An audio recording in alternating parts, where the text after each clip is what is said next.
안녕하세요. 제교관입니다. 이번 시간에 여러분들과 함께 생존 관련한 화재 시 대피 요령에 대해서 준비를 했고요. 얼마 전에 대전 현대 아울렛에서 화재가 발생했었죠. 지하에서 일어난 화재였고 7명이 안타깝게 사망한 그런 사건이 있었는데요. 뭐 이런 사건 사고가 꼭 남의 일만은 아니고 내가 살고 있는 아파트, 내가 살고 있는 각 가정에서도 얼마든지 일어날 수 있다는 생각에 제가 알고 있는 지식을 좀 공유하는 차원으로 준비를 했으니까 어, 끝까지 시청 부탁드릴게요. 진행해 보겠습니다. 일반적으로 화재가 발생하면 여러분들은 어떻게 하시나요? 어, 내가 화재가 발생했다는 걸 인지하고 이동을 해야 되는데 이동할 때 문을 무조건 여시려고 하기보다는 손등을 이용해서 저와 같이 온도를 체크하셔서 어, 내가 이 문을 통과해서 다음 공간으로 이동해도 되는지에 대해서 한 번쯤 확인을 하시는 절차가 필요합니다. 보통 이렇게 손등으로 열 감지를 해보면 특히 철문 같은 경우는 뜨겁거나 손을 댈 수 없거나 또는 뜨거운 열이 느껴지거나 하는 상황을 느끼실 수가 있고 이게 뭐 나무도 마찬가지예요. 나무도 충분히 열이 전도가 돼서 나무 문도 열이 감지가 될 수 있는 그런 상황이니까 손등으로 확인하시면서 이동하시려고 하는 노력이 필요합니다. 다음으로 이동을 하시면서 문에 대해서 그 문을 닫아주지 않으신다면 화재가 확산될 수도 있고 또한 연기에 의해서 본인이 이동하는 경로에 연기의 확산으로 본인이 더 이상 이동할 수 없는 그런 상황이 연출될 수 있기 때문에 반드시 문을 닫으시면서 열고 닫는 걸 반복하시면서 이동을 하셔야 하고요. 가능하다면 좀 더 날카로운 물건 또는 무슨 매직 같은 걸 이용해서 내가 이동하는 문에 표식을 하시면 그 환경이 생소하더라도 그 문을 통과하면서 이동 방향을 정확하게 확인할 수 있는 또 내가 그 똑같은 문을 열지 않는 그러한 상황을 연출할 수 있기 때문에 가능하시다면 이러한 표식을 하는 것도 도움이 많이 될 거로 판단이 됩니다. 다음으로 입과 코를 막는 동작인데요. 이거는 이제 주위에 수건과 물이 필요하고요. 만약에 물이 없다면 수건으로라도 막으셔야 되는 게 중요하고요. 이 젖은 수건은 입과 코에 흡입되는 공기의 그 연기를 차단해 줄 수 있기 때문에 물을 뿌려서 수건을 적셔야 되는 절차가 필요한데 그게 여의치 않으면 뭐 수건으로라도 마스크 같은 역할을 할 수 있기 때문에 막아주셔야 되는 게 맞고 이때 중요한 것은 자세를 최대한 낮춰서 공기 중에 있는 연기를 흡입하지 않는 노력이 필요합니다. 또한 이동 간에 연기에 의해서 시야가 확보 안 될 수도 있거든요. 이럴 때는 벽에 손을 대면서 한쪽으로 일정한 방향으로 이동하지 않으시면 그 주위를 계속 맴돌면서 시간을 지체할 수 있기 때문에 그러한 동작이 필요하다는 걸 말씀드릴 수 있을 것 같아요. 다음으로 앞 슬라이드에서 설명했던 낮게 앉으라고 제가 말씀을 드렸는데 이 상태에서 이동을 할 때 보통 연기는 낮은 곳에서 위로 상승하려는 성향을 가지고 있습니다. 그래서 그러한 연기를 조금이라도 덜 흡입하기 위해서는 낮은 자세로 주저앉은 상태에서 이동하셔야 하는 노력이 필요하고요. 그리고 대화 주위 사람과 뭐 이쪽으로 오세요 저쪽으로 가세요 또는 뭐 여러 가지 대화가 연출이 될 수 있겠죠. 그런데 하지만 그러한 상황을 최대한 자중을 하셔야 되고 내가 원하고자 하는 탈출에 모든 집중을 하셔야 된다라고 말씀드릴 수 있을 것 같고 보통 무릎으로 기어 가시는 분도 때로는 왕왕 발생하는데요. 그런 무릎으로 기어 가다 보면 바닥에 유리가 깨졌거나 또는 날카로운 물건에 의해서 또 2차 안전사고가 날 수도 있기 때문에 최대한 신발을 신었다는 가정하에 앉은 걸음으로 오리 걸음으로 이동하시는 걸 추천드립니다. 다음으로 엘리베이터를 사용할 수도 있는데요. 화재가 발생했다는 전제 조건에서는 갇혀서 엘리베이터가 정상 작동을 안 할 수도 있고요.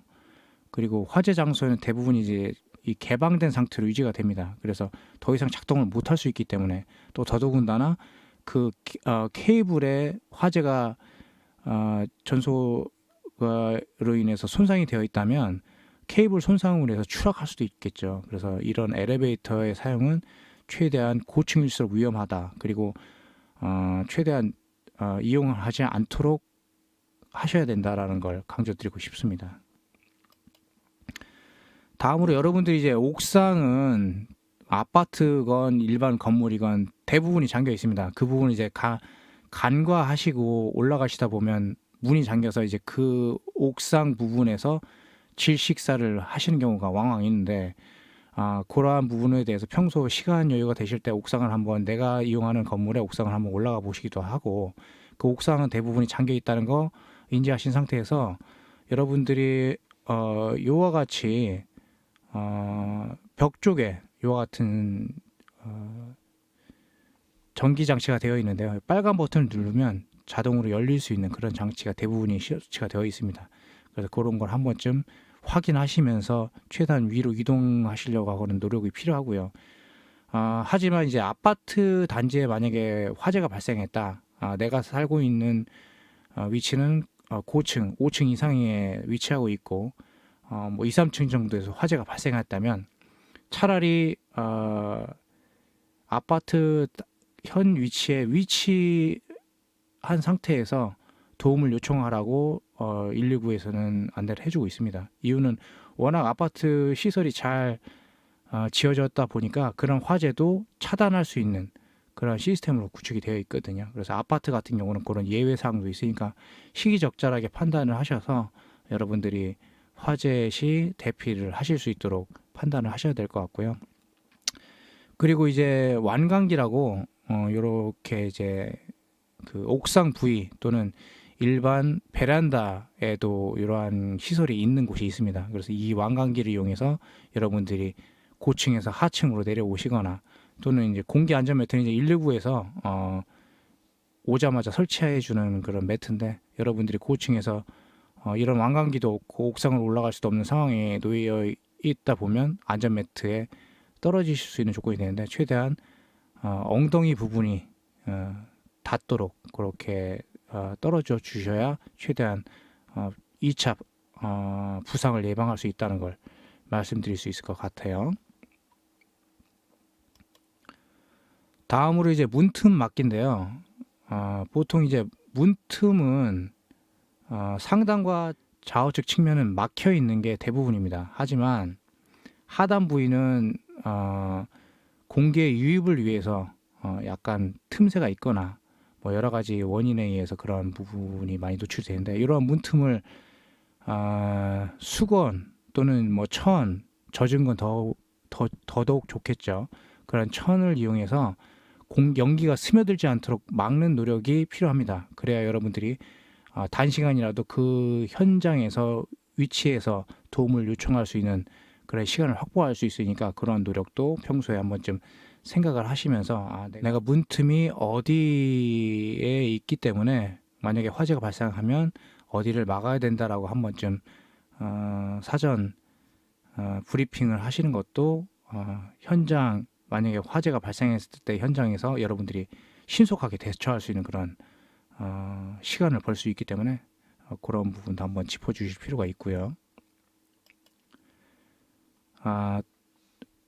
더더욱 여러분들이 여유가 되신다면 여러분들 주위에 있는 물, 예를 들어서 뭐 샤워장에 물을 좀 받아서 이동을 한다든가, 아니면 세면대에 있는 물을 좀 받거나, 아니면 싱크대에 물을 좀 받아서 그 물을 주위에 화재가 확산될 수 있는 뭐 목재 또는 뭐 연소가 될 수 있는 여러 가지 유형의 물질이 있겠죠. 그런 부분에 뿌려주신다면 아무래도 물에 의해서 화재가 더 확산될 수 있는 걸 방지할 수 있으니까 그런 노력도 필요하다. 가만히 있으시지 마시고 최대한 내가 어떻게 이 상황을 모면할 수 있고 어떻게 좀 더 시간을 지연시킬 수 있는지에 대한 노력을 하셔야 된다는 걸 말씀드리고 싶습니다. 아무튼 뭐 이런 화재가 안 나는 게 가장 최상의 어떤 상황일 수 있지만, 또 사람 살다 보면 그렇지 않은 상황도 늘 수가 있기 때문에 한번 좀 주위에 사무실이나 집 가정에서의 어떤 생활